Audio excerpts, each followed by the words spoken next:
Hello students, இன்னைக்கு வீடியோவில் நம்ம ஸ்டேட் போர்ட் +1 அக்கௌண்டன்சி சப்ஜெக்டில் 12th chapter final accounts of sole ப்ரொப்ரைட்டர்ஷிப்பில் இல்லஸ்ட்ரேஷன் 4 அண்ட் 5th சம்ம பார்த்துடலாம். அதுக்கப்புறமா ப்ராஃபிட் அண்ட் லாஸ் அக்கௌண்ட் அதோட நீட்ஸ் என்னென்னு பார்க்கலாம். நான் உங்கள் ஹோஸ்ட், வாங்க இப்போ வீடியோக்குள்ளே போகலாம். Illustration 4 Compute cost of goods sold from the following information. என்னென்ன ஐட்டம் கொடுத்துருக்காங்க? ஒரு 5 ஐட்டம்ஸ் இருக்குது. அதுலேருந்து காஸ்ட் ஆஃப் குட்ஸ் சோல்டு கண்டுபிடிக்க சொல்லியிருக்காங்க.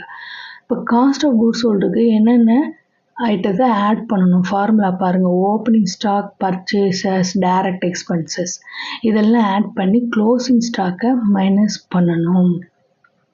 இன்டைரக்ட் எக்ஸ்பென்சஸ்ன்றது இதில் இக்னோர் பண்ணிடணும். Indirect expenses profit and loss அக்கௌண்ட்டில் தான் வரும். அதனால் இந்த காஸ்ட் ஆஃப் குட்ஸ் சோல்டில் இதை ஆட் பண்ணக்கூடாது. இப்போ ஃபார்முலா பாருங்கள். காஸ்ட் ஆஃப் குட்ஸ் சோல்டில் ஓப்பனிங் ஸ்டாக், நெட் பர்ச்சேசஸ். ஏன் நெட் பர்ச்சேசஸ்ன்னு கொடுத்துருக்காங்கன்னா, இப்போது இன்கேஸ் ரிட்டன் எதனா இருக்குது, பர்ச்சேஸ் ரிட்டன் இருந்ததுன்னா அதை மைனஸ் பண்ணி கிடைக்கக்கூடிய நெட் பர்ச்சேஸ் அமௌண்ட்டை தான் இதில் ஆட் பண்ணணும். அதே மாதிரி சில இடத்துல கிரெடிட்டு, கேஷ் பேஸ்டு பர்ச்சேஸ் கூட இருக்கு இல்லையா, அதெல்லாம் ஆட் பண்ணி ரிட்டன் மைனஸ் பண்ணணும். ஸோ இந்த 3 ஐட்டத்தையும் ஆட் பண்ணிவிட்டு க்ளோசிங் ஸ்டாக்குன்றதை மைனஸ் பண்ணணும். 8,000, தென் 60,000, தென் 5,000 இந்த 3 ஐட்டத்தையும் ஆட் பண்ணலாம். 73,000 வருது. இப்போ 73,000லேருந்து 9,000 போச்சுன்னா பேலன்ஸ் எவ்வளோ உங்களுக்கு? 64,000 is the cost of goods sold. Then அடுத்த சம்மில் இல்லஸ்ட்ரேஷன் 5ல் உங்களுக்கு சேல்ஸ் கண்டுபிடிக்க சொல்லியிருக்காங்க. இப்போது சேல்ஸுக்கு என்னென்ன ஃபார்முலா அப்படின்னு பார்க்கலாம்.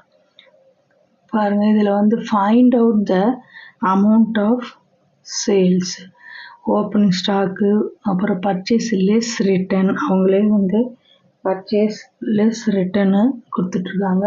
தென் direct expenses, closing stock, gross profit margin on சேல்ஸில் பர்சன்டேஜில் கொடுத்துருக்காங்க கிராஸ் ப்ராஃபிட்டை. இப்போ நம்ம காஸ்ட் ஆஃப் குட்ஸ் சோல்டுக்கு லாஸ்ட்டு சம்மில் என்ன ஃபார்முலா பார்த்தோம்? ஓப்பனிங் ஸ்டாக், அதுக்கப்புறம் net purchases, direct expenses minus closing stock. இதை நம்ம ஃபைண்ட் அவுட் பண்ணிக்கலாம். காஸ்ட் ஆஃப் குட்ஸ் சோல்டை ஃபைண்ட் அவுட் பண்ணிடலாம். அதுக்கப்புறம் சேல்ஸ் கொடுக்கல, பர்சன்டேஜ் ஆன் கிராஸ் ப்ராஃபிட் தான் கொடுத்துருக்காங்க. அப்போது உங்களுக்கு 70,000 காஸ்ட் ஆஃப் குட்ஸ் சோல்டு வருது. இப்போ சேல்ஸ் கொடுக்காதனால அதை ஒரு 100 rupeesன்னு நம்ம மீன் பண்ணிக்கலாம். Let the sales be 100. அதில் 20% கிராஸ் ப்ராஃபிட்டாக மைனஸ் பண்ணால் உங்களுக்கு பேலன்ஸ் எவ்வளோ? Cost of goods sold 80. Therefore the percentage of gross profit on cost of goods sold. இப்போது gross profit on cost of goods சோல்டுன்னா பர்சன்டேஜ் எப்படி கண்டுபிடிக்கிறதுனா, 100லேருந்து 20 போயிடுச்சுன்னா, கிராஸ் ப்ராஃபிட் போயிடுச்சுன்னா பேலன்ஸ் 80 தான் cost of goods sold. So 20 divided 80 into 100 உங்களுக்கு எவ்வளோ கிடைக்கும்? 25%. இப்போது 25% ஆன் 70,000 காஸ்ட் ஆஃப் குட்ஸ் சோல்டுனா 17,500. இப்போ சேல்ஸுன்ற போது ஃபார்முலா என்னது? Cost of goods sold plus gross profit. Cost of goods sold எவ்வளவு? 70,000 ப்ளஸ் கிராஸ் ப்ராஃபிட் 17,500. அப்போ 87,500 is the sales. Next profit and loss அக்கௌண்ட்னா என்னன்னு பார்த்துடலாம். Profit and loss account is the second part of income statement. First part உங்களுக்கு trading account, இது second part.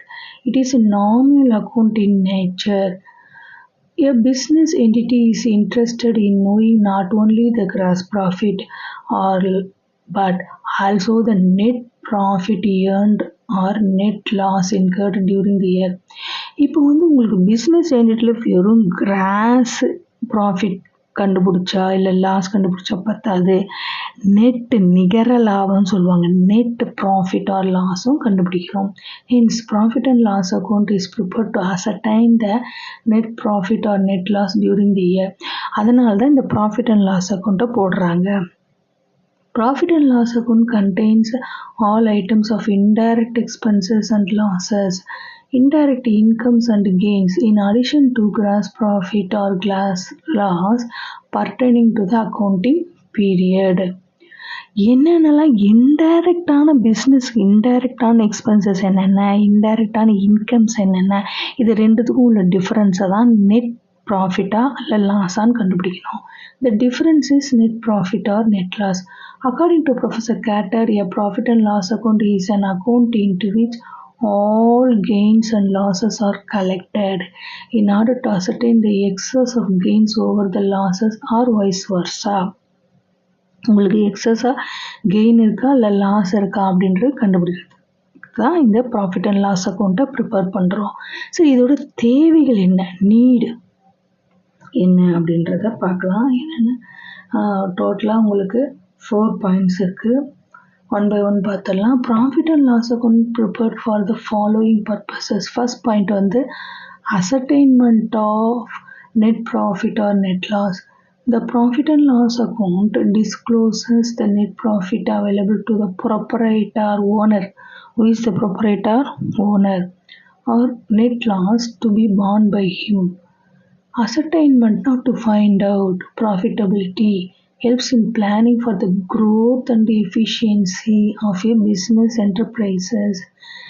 இப்போ உங்களுக்கு பிஸ்னஸுடைய க்ரோத்தும் அதுக்கப்புறமா எஃபிஷியன்சி இம்ப்ரூவ் பண்ணுறதுக்கு பிளானிங் இருக்கு இல்லையா, எப்படி நம்ம பிளான் பண்ணுறது நெக்ஸ்ட் கம்மிங் பீரியட்ஸில் அப்படின்னு ஒரு ஐடியாக்காகவும் இதை profit and loss account prepare பண்ணணும். Inter firm and intra firm of profit and loss account items helps in assessing efficiency in comparison with other enterprises and other departments of the same enterprise respectively.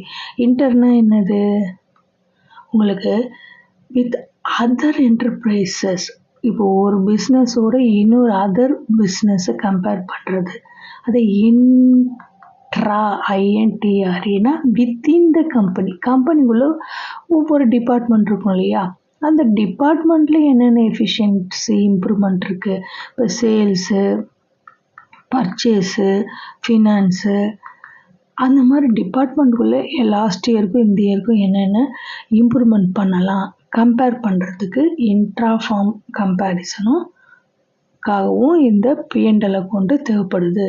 Second பாயிண்டில் comparison of profit. The net profit of the current year can be compared with the profit of the previous year. It helps to know whether the business is conducted efficiently or not.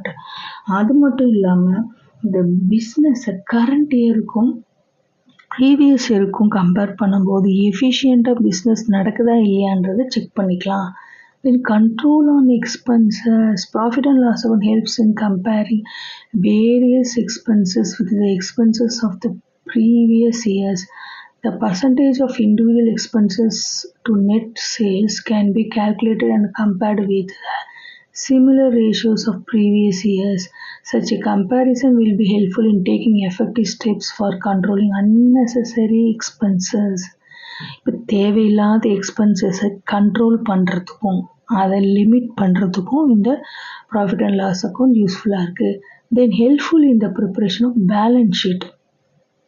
Next stage இந்த income ஸ்டேட்மெண்ட்டில் balance sheet, அதை prepare பண்ணுறதுக்கு யூஸ்ஃபுல்லாக இருக்குது. A balance sheet can be prepared only after ascertaining the net profit or loss through profit and loss account. Net profit or loss is shown in balance sheet. Thus, it facilitates preparation of balance sheet.